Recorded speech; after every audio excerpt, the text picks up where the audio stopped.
Hola, soy Gerardo Kleinburg y les doy la bienvenida a una emisión más, ya nos estamos acostumbrando, de Hablemos de Ópera en Casa. Estas charlas operísticas, caseras, que hacemos desde la sana distancia, desde este quedarnos en casa que es tan importante para todos hoy, aquí y en todos lados. Como siempre empezamos agradeciendo a las instituciones que se suman a nuestras transmisiones. Gracias a la Secretaría de Cultura Federal, al Instituto Nacional de Bellas Artes, al Auditorio Nacional, a Ópera Latinoamérica, al Teatro Julio Mario Santo Domingo en Bogotá, en Colombia, a la Ópera de Los Ángeles, a la Fundación Sinfonía en la República Dominicana, al Canal 22 de México, al Conjunto Santander de Artes Escénicas de la Universidad de Guadalajara, al Fórum Cultural Guanajuato, al Instituto Sinaloense de Cultura, a Proópera, AC, al Festival de Santa Lucía en Nuevo León, a la Secretaría de Cultura de Coahuila, al Instituto Sonorense de Cultura, al Festival Alfonso Ortiz Tirado y a la Secretaría de Cultura de Tabasco. Como siempre, comuníquense con nosotros, hagan contacto con nosotros a través de nuestras redes sociales, de esta página, Hablemos de Ópera, de Instagram, también tenemos nuestro Hablemos de Ópera en Instagram y a través de @gkleinburg en Twitter. Una disculpa porque habíamos dicho que hoy ya arrancábamos nuestras transmisiones en YouTube. Ya tenemos el canal, pero nos falló. Hay que tener cierto número de suscriptores para que se permita hacer las transcripciones, las transmisiones en vivo y estamos ya cerca de lograrlo. Así es que échanos una mano. Suscríbanse al canal Hablemos de Ópera en YouTube. También queremos agradecer, yo quiero agradecer muy sinceramente y mandarle hoy un saludo muy especial a nuestros amigos de Proópera, esta institución, este organismo que se dedica desde hace ya tantos años a apoyar la ópera en México. En un rato más, a las 7 de la noche, entramos en un Mozart y sus amigos, esta conferencia que tuve la oportunidad de dar en Salzburgo, que ahora podré hacer en línea para nuestros amigos y amigas de Proópera. Y de una vez les digo, aquí les paso el chisme, de que nuestra siguiente actividad académica formal de Hablemos de Ópera será el jueves 16 de abril y será justamente eso, Mozart y sus amigos. La charla que tuve la oportunidad de dar en el Palacio Arzobispal en Salzburgo, donde Mozart trabajaba en el marco de la Semana 2020. También es importante comentarles que en breve anunciaremos nuestro segundo módulo de la ópera paso a paso. El curso tuvo una recepción fantástica entre todos ustedes. Mañana lo culminamos y por supuesto en breve anunciaremos su continuación. Y ahora sí, arrancamos nuestra charla del día de hoy. Una furtiva lágrima. ¿Por qué la ópera nos emociona así? No es una charla sobre la ópera de Donizetti, no es una charla sobre el elixir de amor, sino una charla acerca de este poderoso misterio del que seguramente muchas y muchos de ustedes son afortunadas y afortunados víctimas. Todos los que amamos la ópera sabemos cuánto nos gusta, pero sabemos también cuánto nos duele, cuánto nos conmueve, cuánto nos hace llorar y también cuánto nos hace reír. Hay películas, hay literatura a pasto sobre el tema.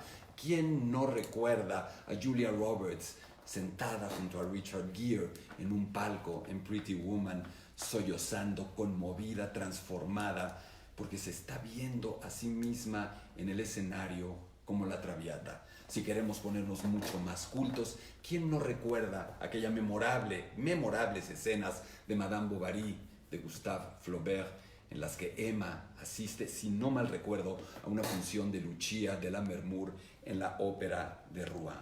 Y es que eso es lo que le sucede todo el tiempo a la ópera y a la gente que disfruta o que entra en contacto con la ópera. De hecho, muchísimas de las personas que rechazan la ópera o que rechazan a algunos de los compositores más emotivos operísticos, le hace Puccini, en alguna medida lo hacen porque les conmueve todavía más de lo que están dispuestos a aceptar.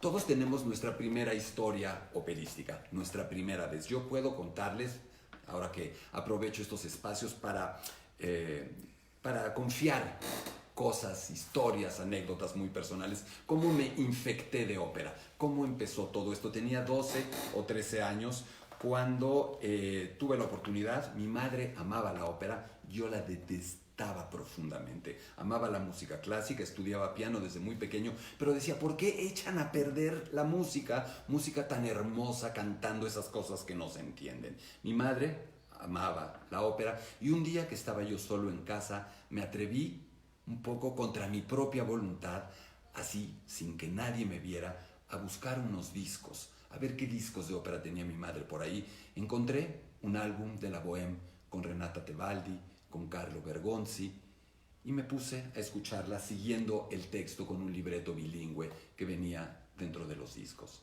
Y oh sorpresa, terminé hecho un mar de lágrimas, terminé absolutamente infectado de por vida por esto que llamamos ópera y que se vuelve una maravillosa e incurable enfermedad. Pero de verdad, ¿cuál es el secreto? ¿Qué pasa con la ópera? Les voy a tratar de responder desde lo que soy.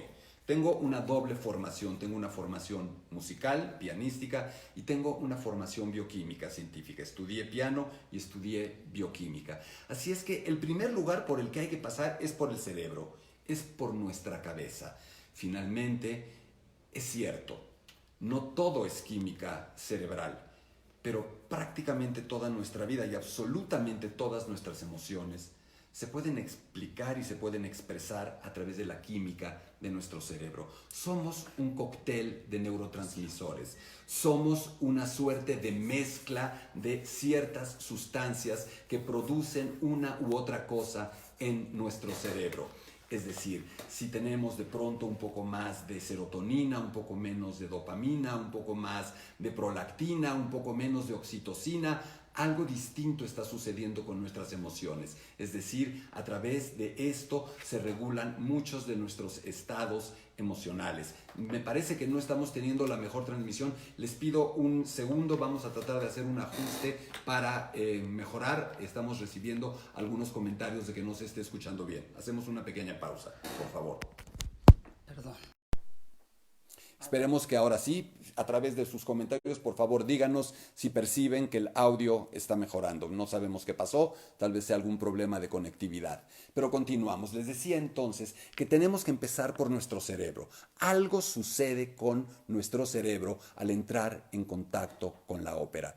Y lo sabemos ya muy bien. Sabemos exactamente que la música detona una serie de reacciones en nuestra cabeza. Por supuesto, neurotransmisores como la serotonina, este inductor de emociones como la ternura, como el amor, como la apertura, se activan con la música. Así es que la ópera empieza su trabajo a través de esa labor neuroquímica, si me lo permiten. También sabemos que la música, las artes, la ficción, y con eso voy a rematar la charla del día de hoy, genera empatía, la capacidad de acercarnos al otro, de ponernos en el lugar del otro. Y sabemos que la empatía en buena medida está generada por un neurotransmisor al que llamamos, o al que se llama oxitocina. Si hay seguramente dentro de nuestros seguidores y dentro de las personas que están viendo esta charla, hay gente infinitamente más avesada que yo en este tema, así es que bienvenidos también sus comentarios en relación con lo que estoy comentando, pero decía yo que también este neurotransmisor se activa, nos abrimos, nos volvemos más receptivos a la música, pero también es importante entender algo. La ópera está hecha de canto. La esencia de la ópera, ese vehículo, ese instrumento que llega poderosamente a todos nosotros, lo hace a través de ese Ferrari emocional que es la voz humana, el canto, la esencia de la ópera. Pero no solo la esencia de la ópera, es algo consustancial a nuestra especie.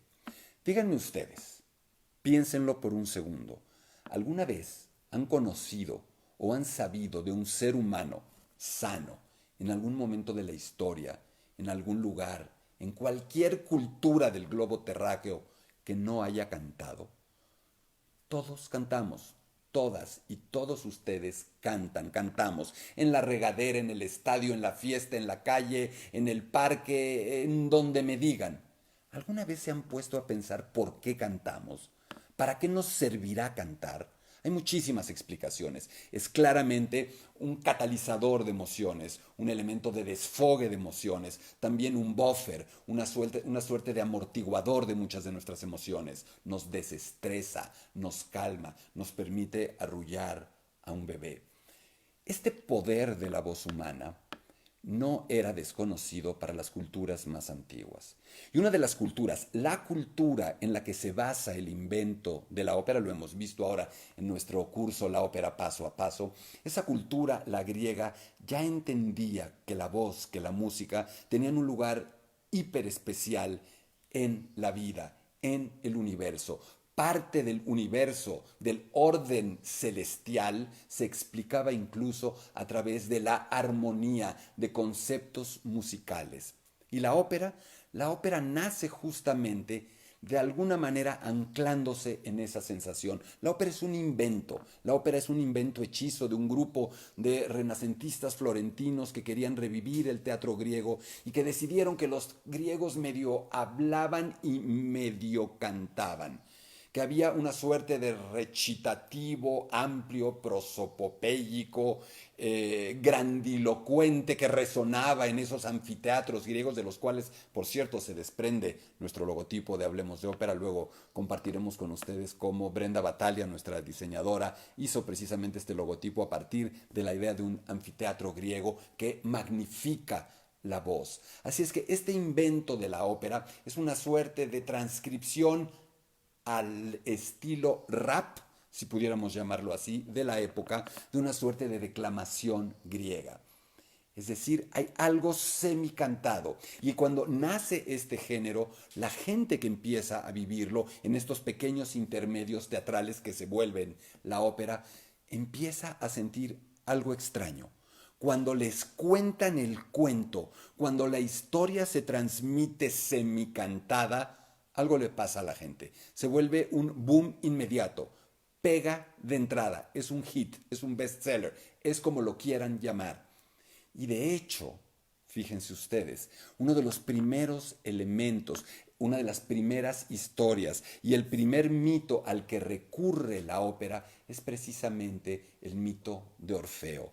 Este mito en el que un individuo tiene el dolor más grande que un ser humano puede experimentar. Permítanme aludir a esta coyuntura, un momento en el que en el mundo hay muchísima gente doliéndose por sus seres amados. Y a este personaje mítico griego llamado Orfeo resulta que le es posible obrar el más grande milagro de todos los milagros posibles, revivir a un ser humano amado a través de la música y el canto, de su lira y su voz. Eso es lo que le franquea el paso al Hades. Eso es lo que le franquea ante los dioses el permiso para poder sacar de ese lugar de oscuridad, de muerte y de silencio al ser que más ama. ¿Qué milagro más grande puede haber que ese? ¿Y cómo dicen los griegos que se logra? Cantando. Aquí estamos hablando de por qué la ópera y el canto nos emocionan tanto. Siempre lo hemos sabido. ¿Y saben quiénes lo sabían ya? Parecerá un poco exagerado, pero nuestros primos hermanos, los neandertales, que anteceden por un cachito a nuestra especie y que llegan a convivir con nuestra especie. Hoy sabemos que los neandertales desarrollan el lenguaje, desarrollan el canto, que en su mezcla, en su mestizaje con el Homo sapiens, transmiten ese rasgo que se convertirá en uno de los rasgos humanos por antonomasia. Y como todo rasgo humano, termina siendo un misterio. Es prácticamente consustancial al Homo sapiens hablar, hacer música y cantar. Y la ópera nace exactamente de esa manera, con poca música, habría que decirse, más teatralidad, hasta que llega uno de los grandes responsables, si no el gran responsable de que la ópera nos emocione como nos emociona, Claudio Monteverdi. Para muchos el padre de la ópera. Este hombre que llega, ve este experimento, este feto nonato que se va a llamar ópera y dice, ¡ey, ey, ey! A esto le falta algo, a esto le falto yo, a esto le falta mucha más música y mucho más canto. Y Monteverdi, uno de los grandes músicos de la historia, le inyecta, le injerta al genoma naciente de la ópera una carga musical que nunca la va a abandonar y que ha subido y bajado según los momentos, las escuelas y los compositores. Es decir, Monteverdi dice, estas historias que tienen amor, que tienen odio, que tienen pasión, que tienen erotismo, que tienen risa, que tienen llanto, pueden ser potenciadas hasta un nivel que nadie se imagina con música ad hoc. Es decir, le mete la música, le pone la orquesta. Y en ese momento, esto que ya era emocionante y que ya emocionaba a los primeros espectadores de ópera, se vuelve algo mucho más poderoso todavía. La orquesta, la música, unida al canto, genera esta emoción de la que hoy día, en 2020, nadie puede ser exento. Nadie está exento de someterse a esta fascinación que nuestro propio cableado neurológico parece hacer viable. Estamos predispuestos, estamos diseñados biológica, neurológica, químicamente para responder de esa manera a los impulsos musicales. Y entonces aparece otro personaje fundamental para que la ópera nos emocione así. Un personaje que no aparece al principio, porque la hacen entre todos, actores, amigos, intelectuales, estos renacentistas multidisciplinarios, pero de pronto, cuando surge el teatro, cuando la ópera llega al teatro, cuando la ópera se musicaliza más, cuando la ópera es más cantada que recitada, como inició, los cantantes aparecen y los cantantes tienen que ir desarrollando cada vez una técnica mayor para llenar ese espacio, para poder competir con esa orquesta, para poder llegar a todos los espectadores que están pagando un boleto y que están cada vez esperando un espectáculo mayor. Y entonces desarrollan lo que hoy llamamos la técnica vocal, otra de las responsables de que la ópera nos emocione de esa manera. A lo largo de décadas, a lo largo de siglos, los cantantes van aprendiendo a cantar de otra manera, a impostar la voz, a descansar sobre el diafragma, a liberar su órgano de fonación, a usar sus resonantes o sus resonadores naturales, a entender que pueden tener una voz de cabeza, una voz central, una voz de pecho y que pueden hacer cosas distintas con ellas, a resolver sus zonas de paso. Todos los principios de la técnica que permiten una mucho mayor resonancia, una mucho mayor proyección y un volumen que nadie esperaba o imaginaba en un principio. Y nuestro cerebro vuelve a caer redondito ante esa magia. Nuestro cerebro se ve ahora literalmente poseído por ese torrente sonoro que los cantantes aprenden a producir. Es algo que no estaba esperando el público, pero que lo vuelve literalmente adicto. Y en ese momento los cantantes, además de todo esto, generan otro atributo que hace que la ópera nos emocione así. Se vuelven nuestros superhéroes. Esos cantantes, esos Pavarottis o María Callas o Plácido Domingo o Ana Netrebko o Ramón Vargas o Javier Camarena o Rolando Villazón o cualquiera que me quieran mencionar o nuestras cantantes como María Catzaraba, todos ellos de pronto se vuelven superhéroes, gente que está haciendo algo absolutamente, si no milagroso, increíble. Pero como todos cantamos, pasa algo muy peculiar. No es lo mismo que ver a un saltador de garrocha, no saltamos garrocha. Sí, nos produce una gran admiración, pero no podemos hacer eso, no sabemos hacerlo. De alguna manera no sabemos cantar como ellos, pero todos creemos y sabemos que podemos cantar. En algún sentido es una fascinación adictiva, de una droga vocal para nosotros, porque sabemos que nosotros somos como ellos, pero no somos como ellos.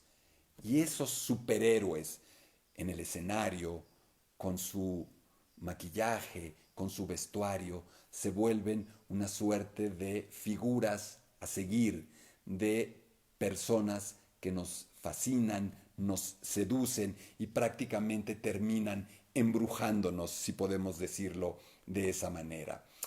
Y después vienen otros personajes. Ya lo enunciamos cuando hablamos de Monteverdi, pero vendrá otros personajes que se volverán responsables de que la ópera nos emocione así. Me refiero a estos tramposos profesionales, estoy jugando, a estos magos endiablados, a estos cazadores crueles, a los que llamamos compositores. estos compositores que han entendido todo lo que les acabo de decir y que con toda la premeditación, la alevosía y la ventaja deciden que nos van a cazar. Ya lo decía Puccini, que él era un cazador. Y en ese sentido, aunque él hablara de mujeres y hablara de historias y hablara de aves, porque era un cazador también de patos, en realidad Puccini y Monteverdi y Verdi y Wagner y Gounod y Donizetti y Shostakovich y el que les guste y Mozart son cazadores. Y su víctima, su presa, eres tú la que estás o el que estás viendo haciéndome el favor de ver esta charla. Van por ti, van por nosotros. Aunque hayan muerto hace 100, 200 o 300 años, nos están tendiendo todo el tiempo una trampa, usando todo lo que acabo de decirles. Su música, el canto de los cantantes, por supuesto la historia, la teatralidad, los personajes, las situaciones, los sinsabores, las tragedias, las venturas y las desventuras, el heroísmo y la mezquindad, todo eso que esos personajes tienen y en lo que continuamente nos vemos reflejados por este espejo magnificador hiperpotente al que llamamos ópera. Cada uno con sus estrategias. Unos van a usar más la orquesta en este sentido, otros van a usar algún otro elemento, otros se van a recargar más en el canto, en la espectacularidad del canto, otros en un proceso mucho más elaborado, un Wagner, los motivos conductores, empezar a generar toda esta estrategia, porque lo que empieza a pasar con la música es que con la ópera es que los compositores nos están envolviendo sin que nos demos cuenta a través de recursos orquestales, a través de recursos armónicos, contrapuntísticos, de instrumentación, de motivos conductores, de elementos que casi subliminalmente están enviándonos todo el tiempo para que asociemos con tal personaje, desde antes de Wagner, aunque por supuesto es Wagner el que los acuña y los lleva a su máximo potencial, pero esta idea de empezar a asociar con un personaje, con una emoción, con un lugar, ciertos tipos de música, ciertas músicas, es bastante viejo y es parte del truco, es parte de esta trampa en la que los compositores nos van poniendo para que cuando nos tienen ahí puedan rematarnos a placer, conquistarnos y hacer que nuestros ojos derramen lágrimas sin parar. ¿Se dan cuenta de toda esta estrategia que hay detrás? Pero faltan, podríamos quedarnos horas, tendremos que hacer una síntesis, porque hay otro elemento. ¿Cómo nos disparan? ¿Cuál es la trampa?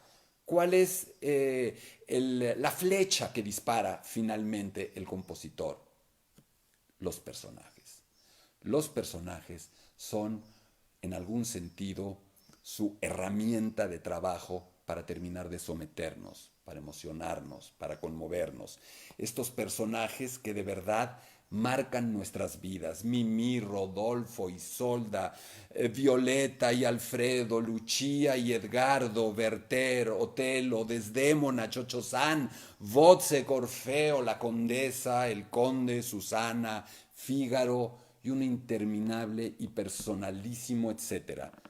Cada uno de nosotros tiene sus personajes, aquellos que nos hablan al oído, aquellos que queremos ser o aquellos que no queremos ser. Seguramente Iago nos habla al oído porque no queremos ser como él, porque queremos rechazarlo. Tal vez Fausto nos habla al oído cuando nos sentimos más grandes, más viejos, cuando creemos que el tiempo se nos ha ido, cuando creemos que la juventud ya no es nuestra. Entonces Fausto nos habla. Cuando creemos morir de amor en una suerte de trance extático, seguramente es Isolda la que nos está hablando. Cuando estamos enloquecidos o enloquecidas por un individuo, seguramente estamos todos sintiendo o que estamos viviendo esa área de la locura de Lucia, y así sin parar. Y esos personajes llegan además a esos momentos emblemáticos que son aquellos que nos rompen el corazón para toda la vida. Tengo algunos escritos. La carta de Violeta en La Traviata y su reencuentro con Alfredo.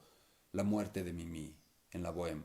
Desde il momento in che dice sono andate, fingeva de dormire, perché sola con te voglio restar, porque quiero quedarme sola contigo. Ese final de Mimì, que de verdad, hay que estar muy, muy grueso y muy, muy frío para no romperse una y otra vez, como tampoco podemos dejar de rompernos ante el desencanto de Cho-Cho-San, de Madama Butterfly y ante su harakiri por honor, y tampoco podemos dejar de deshacernos en pedazos cuando Charlotte finalmente le da a verter en el último acto, tras su intento a punto de conseguirse de suicidio, para que él pueda morir en paz, o la muerte, la Liebestod de Isolda, o la muerte de Boris Godunov frente a su hijo, o la muerte de Katerina Ismailova en Lady Macbeth en Msensk, o la condesa cantando el Porgy Amor, porque las cosas ya no son iguales con su pareja.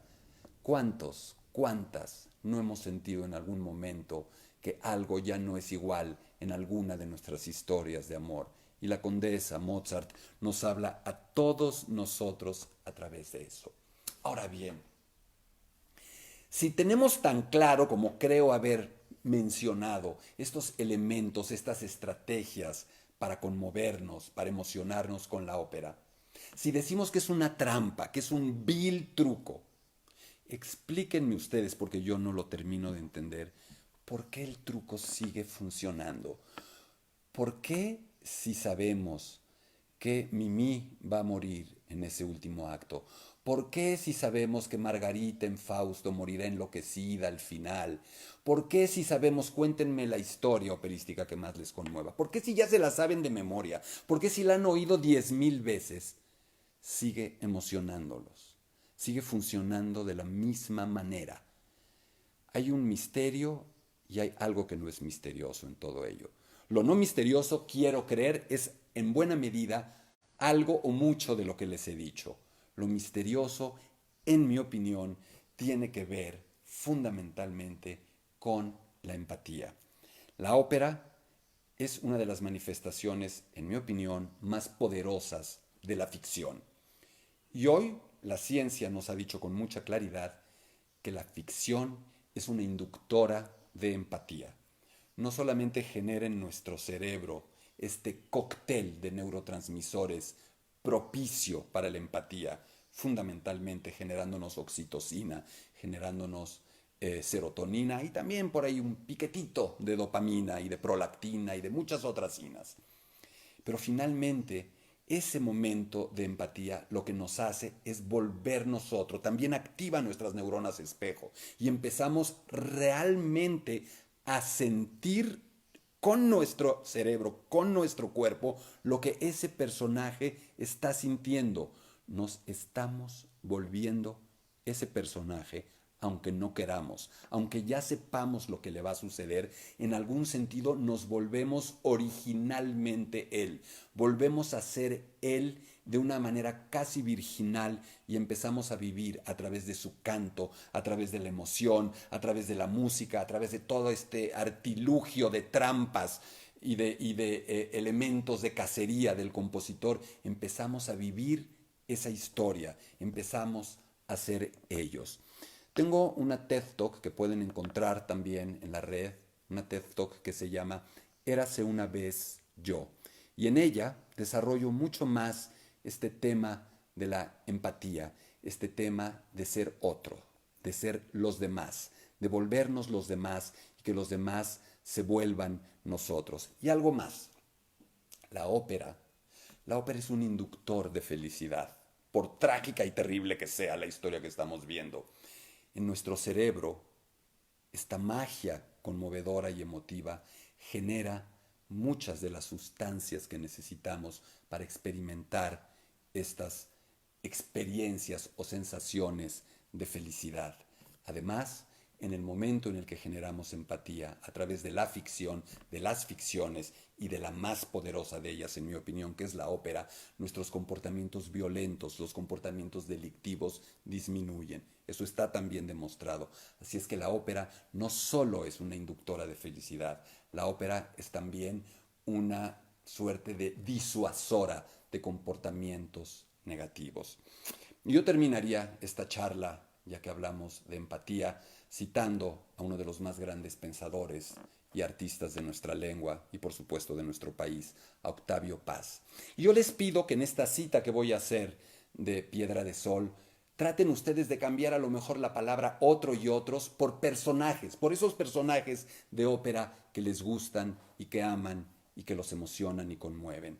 Decía Octavio Paz en Piedra de Sol, para que pueda ser yo, he de ser otro, salir de mí, buscarme entre los otros que no son si yo no existo, los otros que me dan plena existencia. Fin de la cita, fin de nuestra charla. Quiero agradecerles una vez más el favor de su presencia virtual en este Hablemos de Ópera en Casa, que trató de, si no explicarles, de compartir con ustedes mi visión de por qué la ópera nos emociona, me emociona, como absolutamente nada lo puede hacer en este planeta y en esta vida, salvo los afectos verdaderos. Y entre los afectos están los amigos. Así es que, amigos de ProÓpera, nos vemos en media hora para que hablemos justamente de los afectos y de las amistades a través de la vida y la obra de Wolfgang Amadeus Mozart. Mozart y sus amigos. Esta conferencia que presentaré en una versión ampliada y que tuve la oportunidad de presentar, de ofrecer, invitado por el tenor mexicano Rolando Villazón, que dirige la Semana Mozart en Salzburgo en enero de este año, en el salón, en la sala, en la Rittersaal, donde Mozart niño estrenó varias de sus óperas, y en el Palacio Arzobispal de Salzburgo, donde Mozart trabajaba primero para el arzobispo von Schrattenbach y luego para el arzobispo Colloredo. Esta charla la podrán también ustedes tener si se inscriben a través de los teléfonos que ya conocen, 55 43 47 02 83, o en hablemosdeopera1@gmail.com. Esta charla la ofreceré en línea el jueves 16 de abril de las 7 a las 9 de la noche. Y finalmente termino anunciándoles que nuestra siguiente Hablemos de Ópera en Casa será este próximo sábado 11 de abril a las 6 de la tarde. Gracias por estar con nosotros. Quédense en casa.